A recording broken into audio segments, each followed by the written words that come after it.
Good evening, everybody. Welcome to the MeetUp. Today over DevOps. We have a small agenda. Everybody had the pizza. Gonna give you a small intro talk. Oh, I'm walking to the picture. We have a first session from Vivek Kannan. He's an internal developer at ABN AMRO, senior developer, and his team made already in transition to DevOps, and he wants to share his experience. And after the break, we have Tiago de Varia, LinkIT, and he will also have a talk about breaking the ivory towers using DevOps. After that, we have drinks, networking, and it's now stated a raffle because we're going to give away free tickets.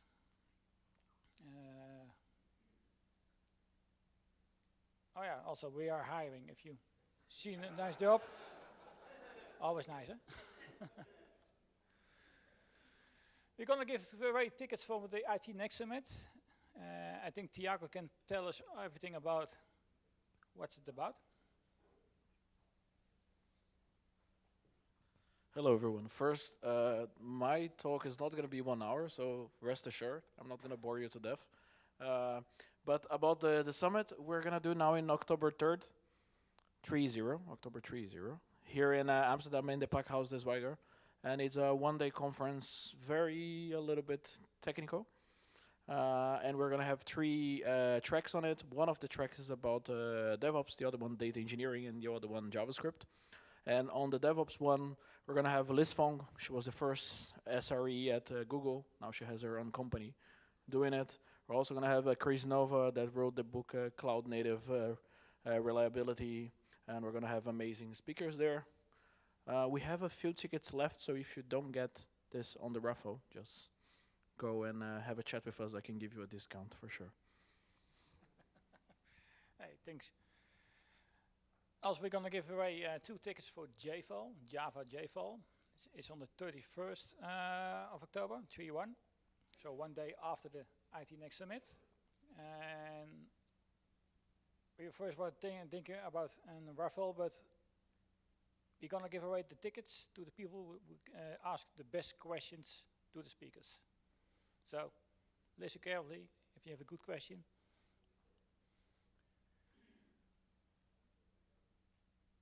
Okay, and then I want to give the word to Vivek, our first speaker. Give him a warm welcome. Thank you.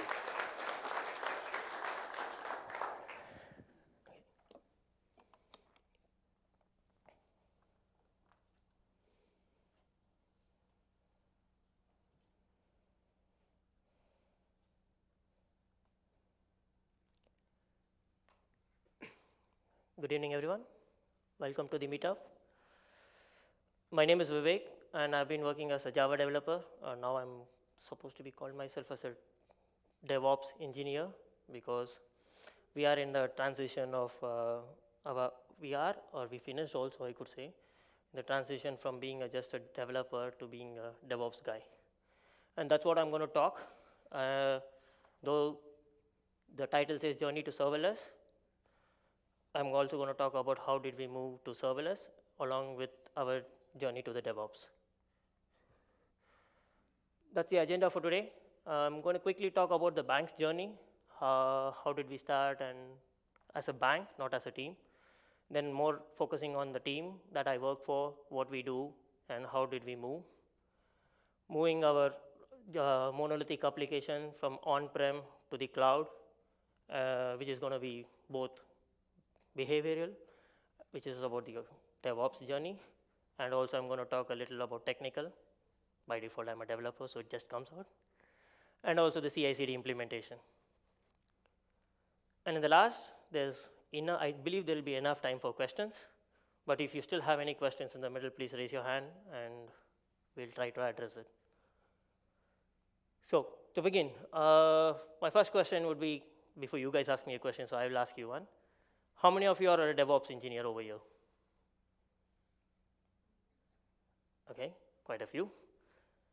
How many of you are in the plan of going to become a DevOps team? That's good. So, if I'm not able to answer the questions, that is asked, there are some DevOps engineers here, so they can help me with those answers, right? Cool. So talking about the bank's journey, we started in 2015 to move towards Agile. That was our first step. The bank started thinking like what the outside world was doing and how do we cope up from the IT perspective. And we first started was with the Agile transformation. After the Agile transformation, for those we had various workshops that was conducted, like trainings on Scrum methodology or trainings on Kanban methodology to handle your change team and to handle your run team and things like that.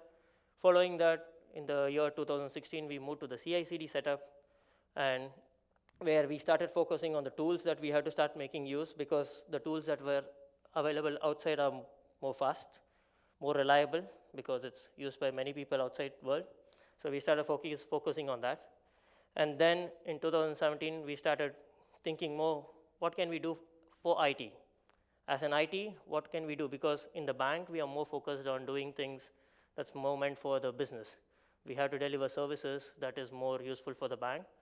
But that's where we started with a thing called IT for IT organization, where since we already are in an agile way of working by then, we save some time, or we allocate some time in our regular sprint to think and focus on our transformation as a team. And this is where also it led to us to move to the public cloud, which is in this case AWS or Azure. And so we also got an opportunity to see how this works, because within the on-premises, you're restricted or limited to do a lot of things, right? Like the way AWS and Azure is, as on-prem, you cannot focus on all those things. And as a bank, we don't want to focus on those things. We are more focusing on solutions to the end customers. So we started exploring on the hybrid cloud setup, and we had some pilots, and one of our teams, that was my team, we were also part of this pilot, and we chose AWS, and which we will talk later. And in 2018, we started continuing to improve ourselves, learn more about the operations way of working, setting up more matured CI/CD pipelines and operation tools like Splunk and things like that, so that eases our day-to-day activity. And right now, in 2019 and the year forward, we'll be focusing more on DevOps. We want every team to be independent and run shows on by themselves. That's about the bank journey. Now coming back to my team, that's what is my team called as Enterprise Risk Assessment and Approval. And I work for a grid called Corporate Credits, where what we do is like we give loans to the corporate customers. And as a team era, we build risk services, and these services are used to, to give an advice whether a given customer can he be given a loan or not. Based on the inputs that we receive, we do our calculations using some rules, and we send back either red, amber, or green, saying that you can give him a loan or you cannot give him a loan, or there's a side workaround for that. Yeah, as you could see, this is how we were, and many of you can relate this. Like we had one big application running on one VM. There might be a possibility there's another big application which is also running on the same VM, but we are not sure. And if any of our services go down, then we are really not sure which service is gone down, because one service can impact the other service because it's all in one big WAR file or an EAR file. So that's the reason we wanted to move to the new environment and new way of working. That's where we chose we should go for microservices. Yeah, we did this and we were happy, and we are now having some good results of this. At least we can know at least where exactly is the issue and start fixing that issue rather than searching for where the issue is. A simple example for this would be like, I would just relate it to my home.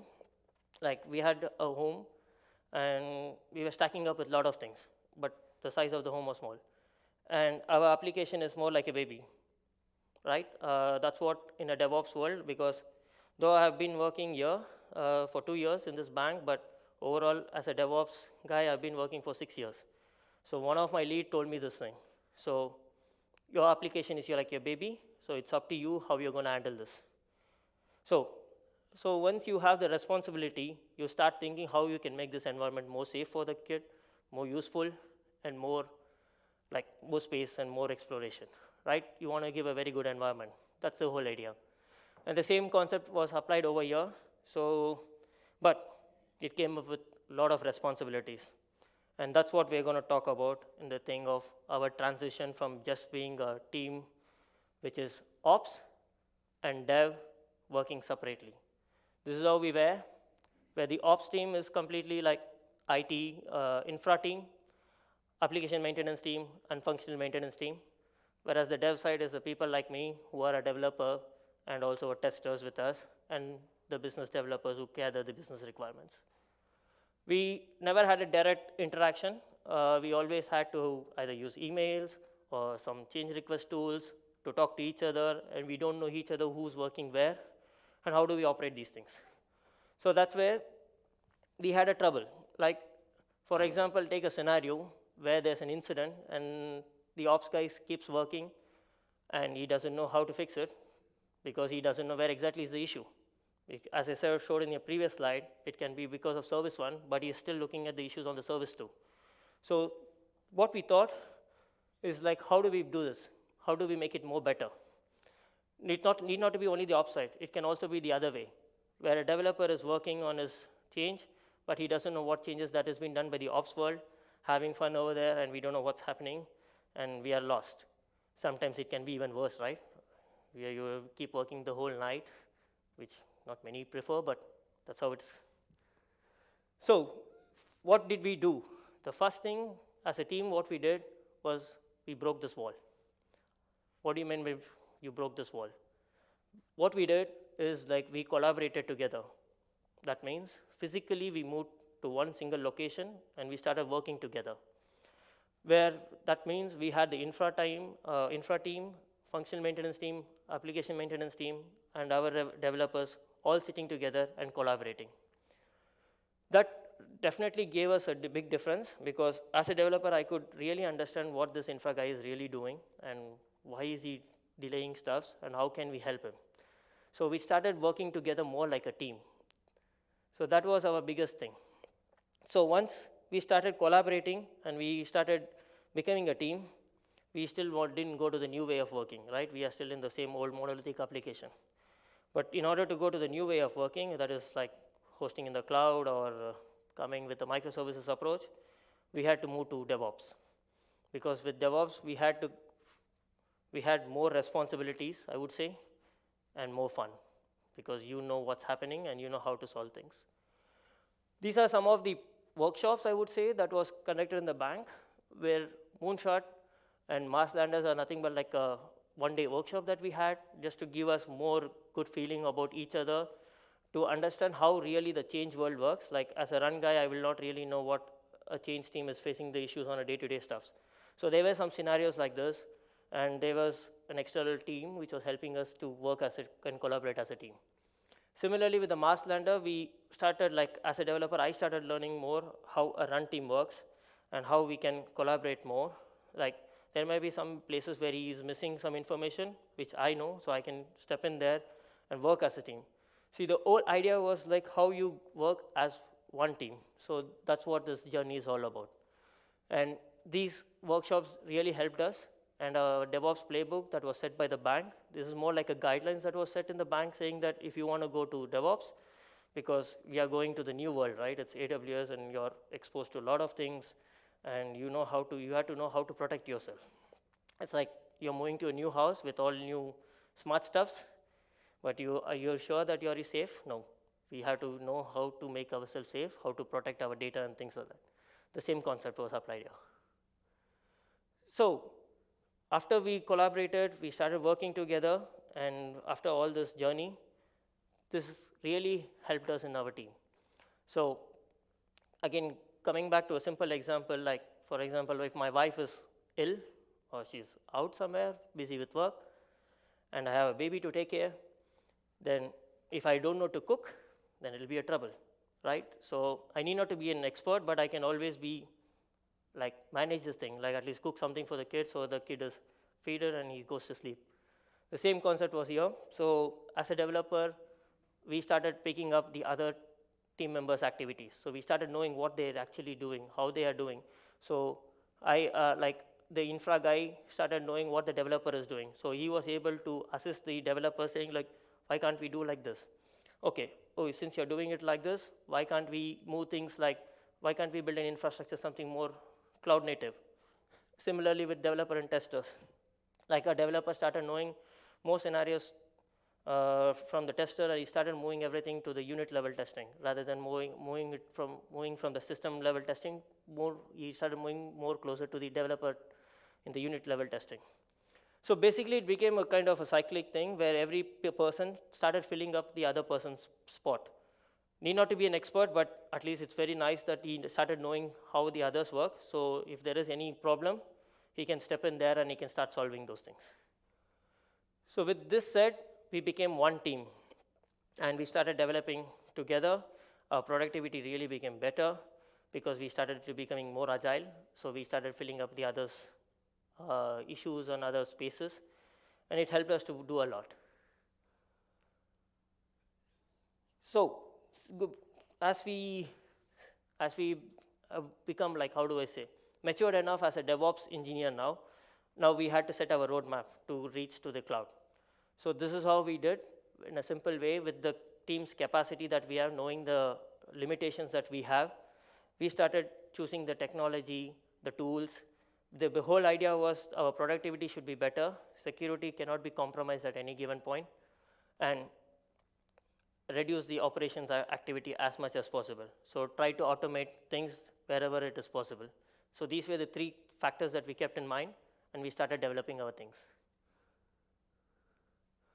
So with that, we moved from our old home to this new home, which is called the AWS Cloud, and we're quite happy with that, and we also are now constantly innovating. That's the whole idea.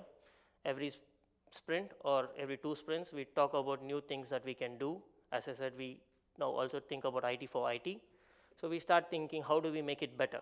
Since it's already a microservice-based approach, things are small, things are easy to do, and we can always try new things and make it more nicer.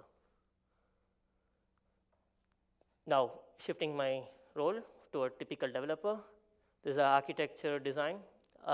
We are building our application on serverless. So we use Lambdas, and Lambdas are event-driven, so we use an API gateway to call our Lambdas, and of course, there's security that is coming into picture.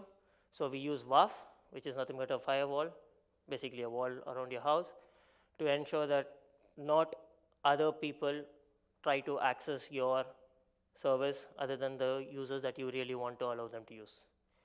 In this case, this is like more an internal application, so we allow only the ABN AMRO users to use this.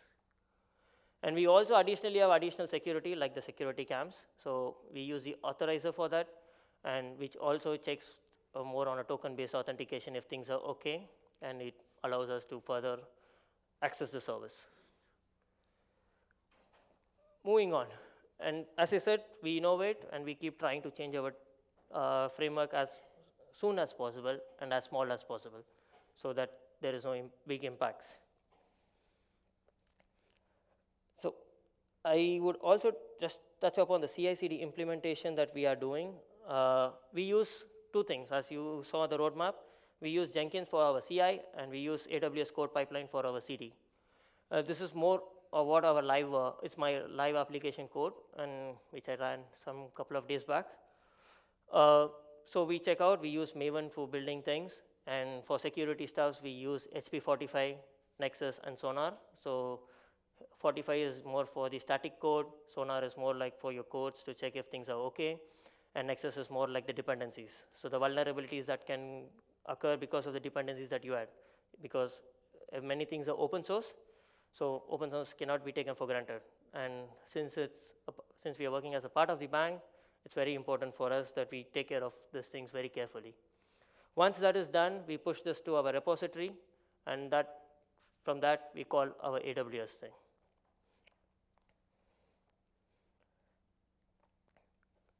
So on the CD part, we use AWS services. We have one single pipeline that takes care of end-to-end. So a click from there, maybe 2 more clicks, your code is directly into the production. That's what we do. So we use code build to do the build part, and then we use the deploy part, which is the code deploy from the AWS, where you update your CloudFormation stacks. And we also have integrated the automation testing in this. So if at all, if your test cases fail, we stop here, we send the reports to your email. That's how we have configured. We send the reports to the email, and we see what is going wrong, and we try to fix the issue, and again, we redo this whole process. If things are okay, and this is what we have been planning, and this is what we have been doing, we give from here the owners to our product owner or our scrum master. So he or she should pick this up activity of saying like, okay, can we go to the next environment? And so on a click, all he has to do is just say yes or no. If he says yes, as we work for the bank, we also have to keep logging all these things, like what are the changes that we are going to the next level. So we do a ServiceNow change management tool. So we create a ServiceNow request over there to tell what are the things that are getting deployed purely for an audit purpose. And from there, we continue with our TA deployment. And further, we again continue with our TA automation testing. So the same thing repeats again. So we again come back. We do the same. So it's all in the same pipeline.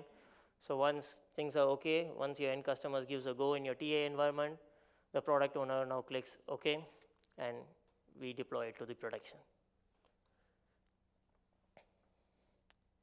Cool. Yeah. So finally, we are a DevOps team with all this setup. As I showed you, the CI, the CD, the knowledge, the behavioral shift. Rather than saying it's not your job, it's not my job. Now it's like we are one team. It's like our job, no more your job or my job. But as we are part of the bank, we always have this center of expertise everywhere in different areas. For example, software development, clients, our COE operations, and the security team. We try to always keep constantly in touch with these guys. Even in fact, during our roadmap also, we were in discussion with all these people, trying to get all their inputs, collaborate all those ideas together, and make our plan. So any application that we are going to build, we will definitely get all these advices so that we become more responsible. Because now it's no more like it's your fault or my fault, it's like our fault. So we have to be very clear, and we have to start building it more responsibly. Actually, it really helped. If you see, initially we had a lot of incidents. We just left it because the run team used to take care of it, so they have to fix it. So it will come after 2 days or 3 days to us. But now it's not the case. If you have an incident, you will be solving it immediately. So with that, you get to know, okay, this is my mistake, so I have to fix this.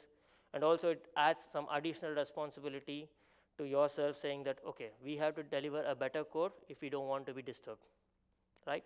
And it's a very clear showcase, because it's easy to track now who's doing what, because we are all in the same team. It's not about the blame game, but it's all about the responsibility that you would take as an individual in a DevOps team. Yeah, my conclusion is like, we should, along with the CI/CD, I think continuous learning is a very key thing for a DevOps team. And definitely it will improve our productivity, which we have seen in our team. And if you ask me, like the example that I showed for the CI and the CD, is this the way that the bank is going to do, or is this the way that everybody is going to operate? No. For example, we have a different CI/CD implementation if it's an on-prem, where we use Excel release and things like that. And if it's a container, we have a totally different thing, because we have additional security checks on the containers and things like that. But we all follow the same guidelines so that we all adhere to the bank standards. We do not compromise on the standards that has been set by the bank. So that's it. Questions? Yeah. Okay.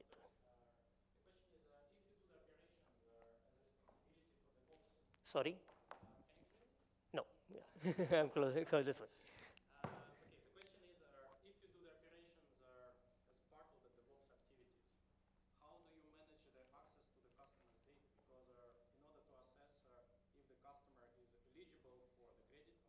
Mhm. you need to check their possibly private information, the answers are provided by the customer. How do you manage the access to that information? Well, in our case, okay, the question is like, how do you get the access or the privileges to the customer data to check if the customer is can be given a loan or not, right? On a short. It's rather how do you manage the compliance here or the access to their private information of the customers? Okay. Well, there are two ways. One, we totally do not manage. As I said, we are more only an application which advises whether you can be given a loan or not. There's another team which completely manages the customer input. But for example, the data that we receive from that service to ours, we ensure that we enable all the encryptions on the transit. Also, we also ensure that the encryptions are enabled even in the data when is it at rest. So this is our first basic thing that we do. And then the next thing that we try to do is like we see, okay, how are we going to communicate? Are we communicating is over the internet? Are you communicating within the premises? Or are you communicating like you can always have a tunnel between on-prem and an AWS cloud, right? So these are the other ways that you can look into. So in bank, we have something called CIA rating, which is confidentiality and integrity and availability, if I'm not wrong. So in this, based on the rating, as I said in the previous slide, 2 slides back, we constantly get the advice from these teams. So in this case, for your question, we will go to the CISO team. We will ask them, okay, this is the data. This is how the sensitivity is marked as. How do we do it? We, as DevOps, we already come up with a solution for this, but we definitely would like to get their thing because they are like the biggest wall around us. So we take their advice and guidelines.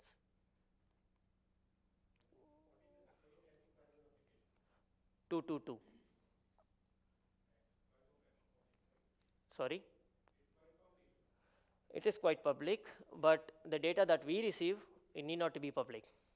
So our CIA rating is also under the, how do I say, reconsideration, because now we are going to deal with some sensitive customer data as well.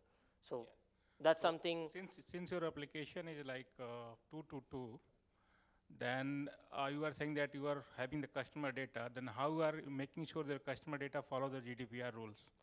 Well, we do not have the customer data. That's what I said. We are a stateless service. We do not store a lot of customer information. We only store our informations that we do. We do not store any sensitive information about this. Thank you. Yes. I just wanted to say, if you are dealing with customer data, that also with public cloud, we have solutions. I'm from, let me introduce, I'm from CBSP AWS team with ABN AMRO Bank. Recently, there is a standard which has been approved by CISO, with which we can store customer data in public cloud. There are extra security layer that has been added to the database. With that, you can deal with the customer data. There should not be any problem.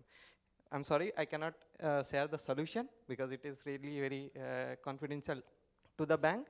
But yes, we have implemented the solution. And there are teams, 1 to 2 teams, who have started using customer data in public cloud. Okay, there's other. Could you go to the CI/CD pipeline slide? I mean, the one with showing the pipeline.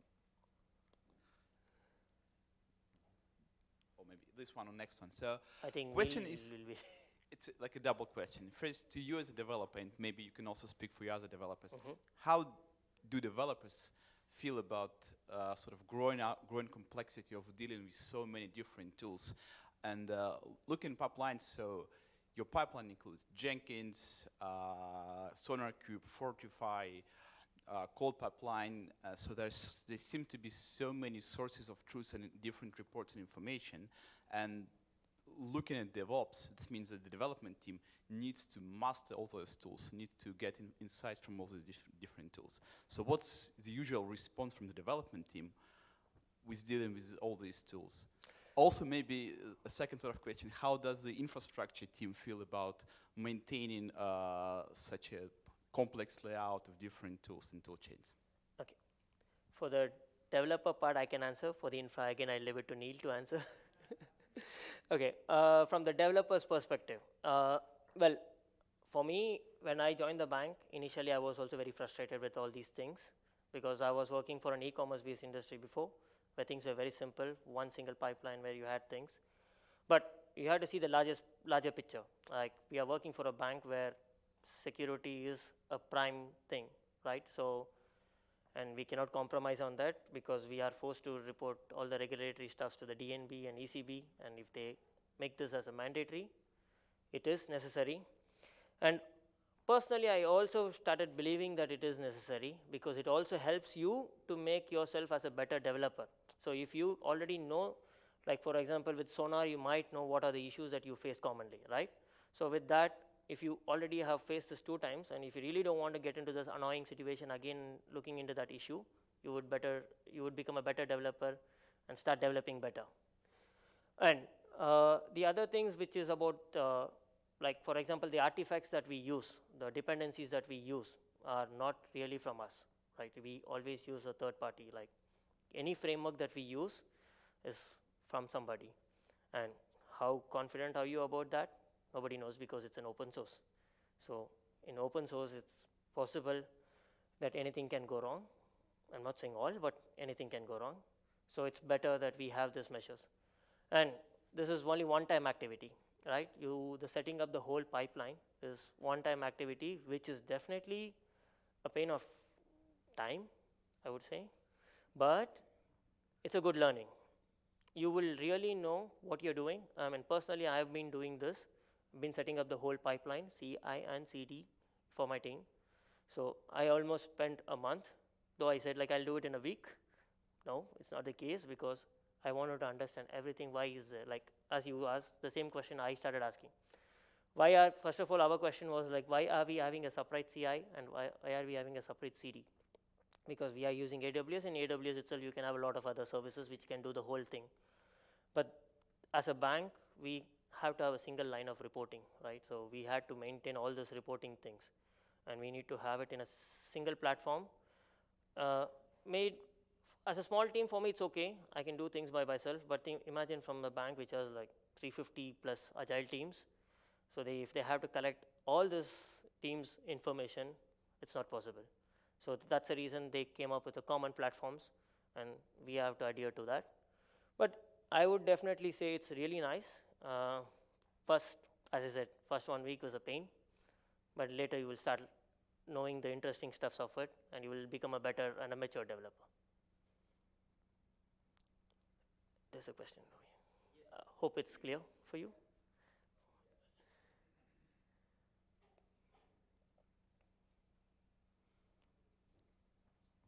The mic is coming. Thank you, Adi. Vivek, thank you for the presentation. If I may ask from the operational point of view, when you developed this, or the whole development and this baby, did you actually look at your sister's baby of other bank in order to base your development? That is one question. And my second question is, can this development actually be applied to private businesses, or is it very unique for ABN? And lastly, were you inspired by your own baby? Could you have a baby? Okay, I don't know if you're talking about the personal life or professional life. On the personal life, I already have a son who's 3 years old. On the professional life, going back, of the microservices that I had shown you, the first service that was built was like my own baby in this team. But we have been doing this since I said like I've been working with previously in an e-commerce industry as well. So we had to take care of even take care of the other's baby. So somebody left that baby and I had to take care also. So the minute you are there, it's your baby. So take care of it properly. That's what I would say. And your next question is like applicable to these things. Yes. If you see, what we are doing is also we are learning from others, right? So that's the reason of having this meetup and sharing these slides. If I couldn't share this, then I wouldn't have put this up over here. So this is more a common platform And in IT, it's now a very common thing that you try to share a lot of information. Yes, you can make use of everything that you want in this, or you can also optionally choose what is best for you. If it's a very small industry, you really don't need to do too many code quality stuff, but it depends what data you're going to store, what kind of information are you going to store, and things like that. Based on that, you have to assess those things, adhering to the rules of the GDPR and whatever, and then based on that, choose the tools for the security perspective. As I said, that's why I wanted to conclude that, is this the way? No, every team is unique, and you can have your own thing. There are various other several open source tools available in the market, and you can use one of those also. These are like the paid versions, but you can have your own free version also. Can I have an insight? Is it the only bank that is doing this? Well, Breaking the wall? I'm not sure about things, but I know like Rabo is using PCF, for example, which is Pivotal Cloud Foundry. ING is having its own in-house DevOps team, so they have their own platform. Maybe there's somebody from ING who can talk about that during the break. Everybody has their own way. Even as you said, like we started moving to the hybrid cloud or to the public cloud like 2 years back, right? From 2018 is where we have been more strongly moving towards that. And we are also learning on a day-to-day thing. Our security team is learning, our software development team is learning, our testing team is learning, and we as a team also are learning. So the good thing is, like, since we are like the few of those DevOps teams, we are in the early journey, we can sit with these guys, brainstorm, like, okay, I saw something like this, so there are good, well-architected frameworks on the, how do you say, on the platforms, on the internet, learn those things and see how it can be useful to you. That's what we do. So we took some ideas from outside, which is published in the public, and we take from that. Nice. Thank you. Are they?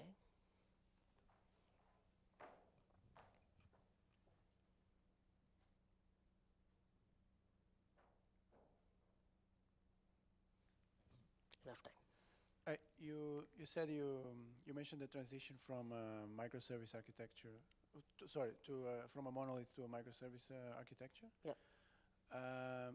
So I have two questions about that. Can you say how many microservices you have now from that transition, and Well, our and the other monolith. question- Yeah. sorry. Okay, it's your second question. Sorry. Maybe I And, might forget. in that transition, what kind of challenges did you face? I mean, in that transition to a decoupled architecture. First, to your first question, we had one monolithic application which is having 5 services. Not big, this is all it was, but the complexity was slightly different. Some things were very easy, some things had its own complexities. So, as I said, like, because of the complex application, there was a problem even with the simplest application also. So that's the reason we moved to microservices. And during this transition, what are the phases or the troubles that we face? The first thing is, like, we were all super excited that we are going microservices. Wow, that was very nice to hear, because that was a buzzing word 2 years back, even now as well. But the next thing was like choosing the right technology with the capability of the team. Because I can directly say I can start coding right now in Python, but I should also see if my team also is able to code things on Python. So because end of the day, we have to deliver business values, and we have to also fit with our day-to-day activity. So we have to do this transition, but also ensuring that our business activities are also happening smoothly. So this is one of the challenges that we faced. And the next thing is like the knowledge. Since we decided we moved to the AWS world, nobody in the team was an AWS developer at that time.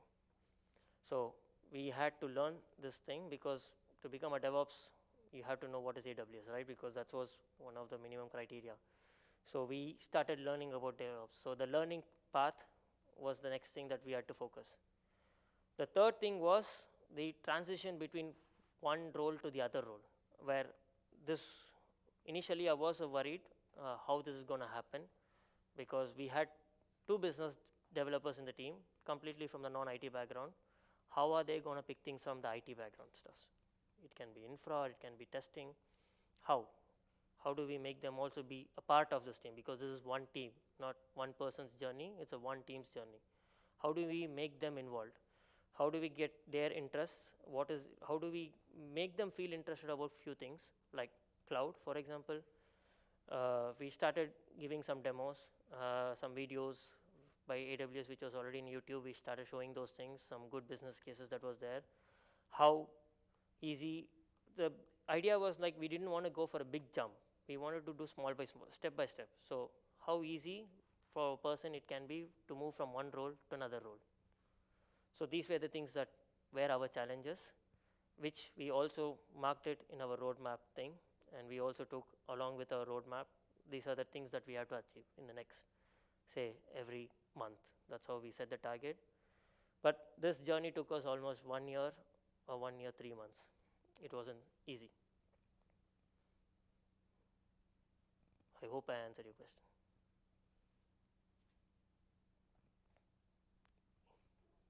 Hi. Recently, there is an announcement within ABN AMRO that you are not allowed to use serverless or Azure functions. And the reason given was because there are some unexplored security risks within it. So since you have already implemented it, do you see any security risks? And the next part of the question will be, since you are forced to move to EKS or the Kubernetes-based architecture, do your application gain something or lose something in that migration? Okay. To answer your first question, well, it's not stopped. It's just on hold for the new applications to move to the serverless way of working. For people who are already in the serverless way of working, we do not have any issues about that. But for people who's going to go, you will also hear the result by 15th of November. The CADAM or the Chief Architect team will come up with a solutioning for that. And if at all, if we have to move away from serverless and if we have to move to containers or Kubernetes, then what we lose is like we have to explore that, to be honest. I have no idea about how Kubernetes work, so I should know what is Kubernetes. So I have to invest time to learn and understand how Kubernetes work. Also on the other side is like, for me, for my use case, I felt serverless is very good because I really don't need to care about the infrastructure, right? It's like function as service, but now it's more like platform as a service or software as a service, so which I don't want to be. Well, you can always go back to the bank and you can always challenge them. That's a good thing about being a DevOps, because now you are one team, so everybody in the team will be contentful and they will challenge everybody. Cool. Any other questions? So, if no questions, then I would like to say thank you.